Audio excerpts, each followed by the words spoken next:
All right, folks, here's the truth. There is impactful, unresolved conflict on your team. You may wonder, how do I know? I've never met your team. How do I know there's unresolved conflict on your team? Well, the answer is because humans. That's the answer. There is a podcast that I have really come to like and admire and appreciate called Manager Tools. And I think it's Mark Horstman on Manager Tools that says the definition of conflict is two people in the same county. And he may have been quoting somebody else when he said that. That's about the size of it, right? I mean, we love our families, for example, and we love our coworkers, and yet there is conflict in every relationship, and much of it is unresolved. So what I'd like to suggest to you today is that the next breakthrough in your company, the next breakthrough in rapid growth, whether that's a new business line or your next acquisition or the solution to a problem that's been plaguing you, the next big uptick in revenue or profitability, there's a good chance that that breakthrough lies on the other side of some unresolved conflict that exists on your team right now. And it may be an unspoken conflict. It may be something that nobody has brought up. People may be biting their tongues. In fact, on almost every team that we've ever worked with at the S-Works, there are people who are biting their tongues, and they're biting their tongues for lots of potential reasons. They may be biting their tongues because they don't want to make waves and call attention to themselves. They may be biting their tongue because they want to keep the peace. They like their job, they like their colleagues, regardless of the conflict that exists in their heart. They're biting their tongue in order to just keep the peace and prevent people from disliking them. There are lots of reasons that people bite their tongue. They may be biting their tongue out of hopelessness that anything will change. We were working with a team not that long ago where, one person on the team, under his breath said, well, if so-and-so would just do their job, if so-and-so would just do their job. Now that is an uncommon thing, I think, thankfully, to hear in any given workplace, though there are workplaces where that's an all too common utterance, or at least more often, if so-and-so would just do their job, is a fleeting thought. It's a fleeting thought on the one hand, but it is also a recurring thought. If so-and-so would just do their job. And in this particular team, what that utterance pointed to was a conflict that had existed on this team and in this company between sales and production that had existed for years and years and years. And what it boiled down to was that there are, on this team, as there are in every single team in the world, conflicting priorities. Hey, I'm a team of one in making this video, and I have competing priorities right now, right? Brevity is a priority. Thoroughness is a priority. Those two priorities compete.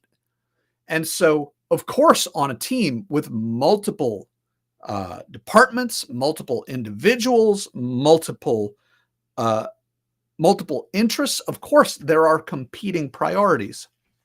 And on this team, some of these competing priorities have existed for so long.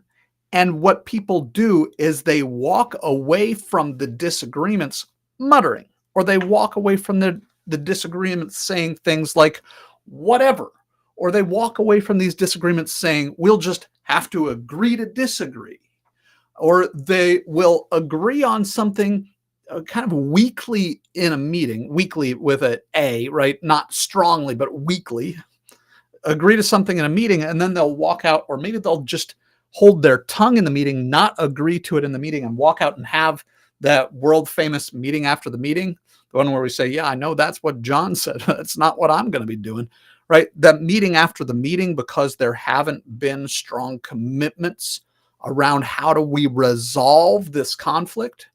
And so the conflict endures and the tension on the team endures and people burn out, and inconsistent expectations are set with customers. Inconsistent expectations are set with people on the team. Deliveries don't match those expectations because people aren't committed to the same resolution to that conflict. Instead, there is just the lingering conflict that's there under the surface. It's the elephant in the room that people want to have resolved and don't want to speak about on this at the same time. And so the conflict is brought up at moments of high tension. There's an explosion. That explosion leads potentially to apologies and kind of, in that cycle of abuse, the honeymoon period afterward. And then the resentments slowly build up again. And your company is being held back. And perhaps just as importantly to you as it is to me, people's lives are less satisfying, less fulfilling than they could be because there remains this undercurrent of mutual resentment, even during the honeymoon period, by the way. People burn out.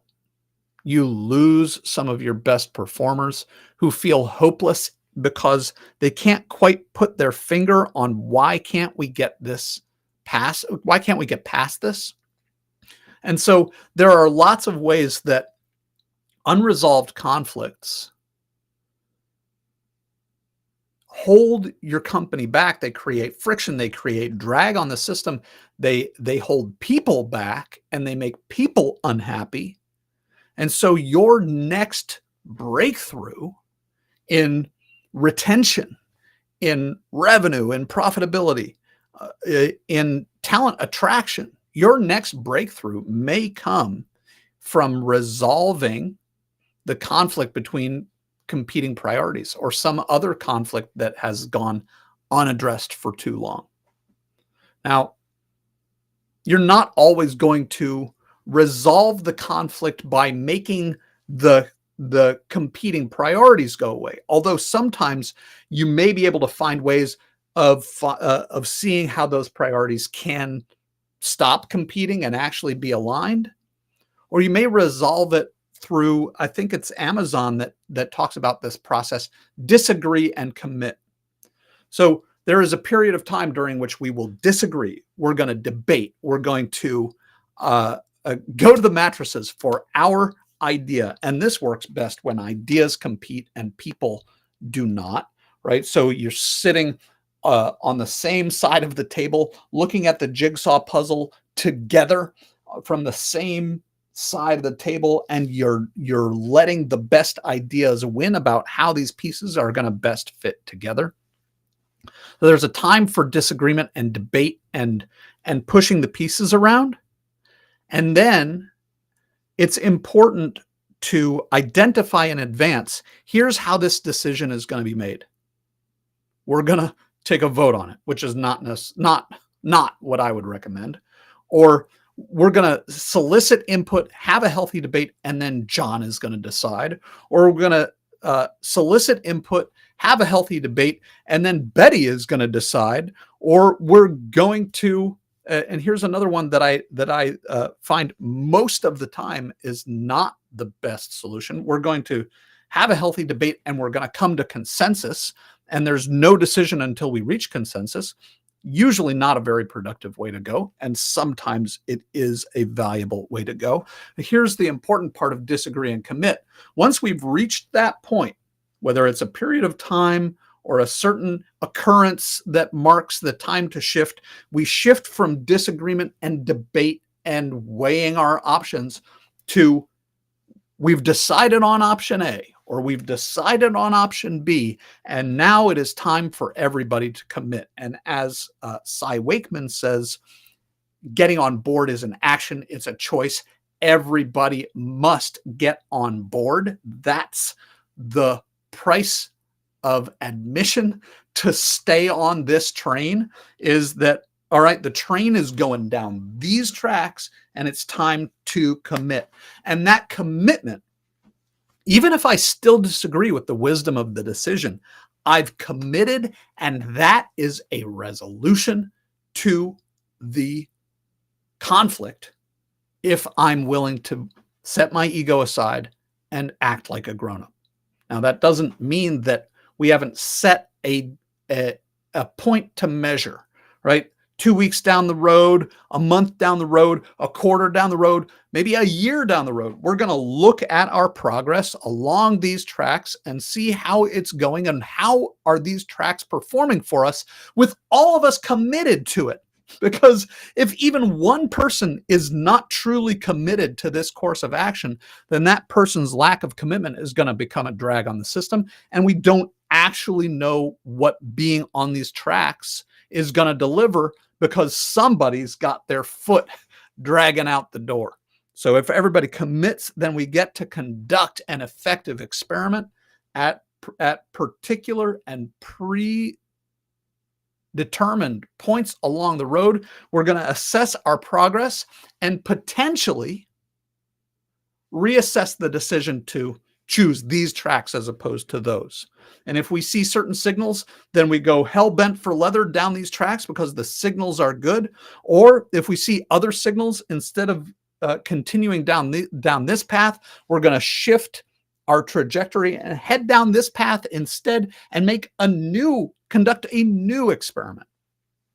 In any case, I hope that this helps you see that the unresolved conflicts on your team, the unresolved conflicts that slowly build resentment and potentially put you through a cycle of honeymoon after a conflict, through slowly building tension to a crisis point and a profound conflict, fighting. And this is something that we see at the S Works very often. And then some kind of temporary and uncommitted seeming resolution that brings you right back into a slowly climbing period of resentment building again. So find those places of unresolved conflict, the places where you've agreed to disagree, the places where maybe you are biting your tongue or other people on your team are biting their tongue, and you can see them maybe in meetings knitting their brow and shaking their heads.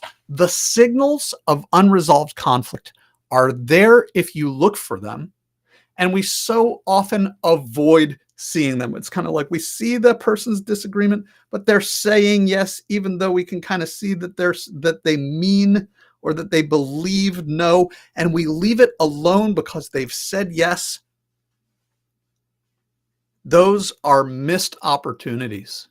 And so I invite you to go seek those opportunities and take this chance to resolve some unresolved conflict and enable the potential for your company's next breakthrough and your team's next breakthrough, the breakthrough to greater harmony, the breakthrough to greater fulfillment for people, and the breakthrough for greater profitability for your company. I'm Aaron Schmuckler, CEO and company culture engineer at the S Works, where we are working with fast growth and fast-paced companies all the time, helping them stabilize their team so that they can move fast with stability and agility. I look forward to talking with you. If I can help in any way, please don't hesitate to reach out.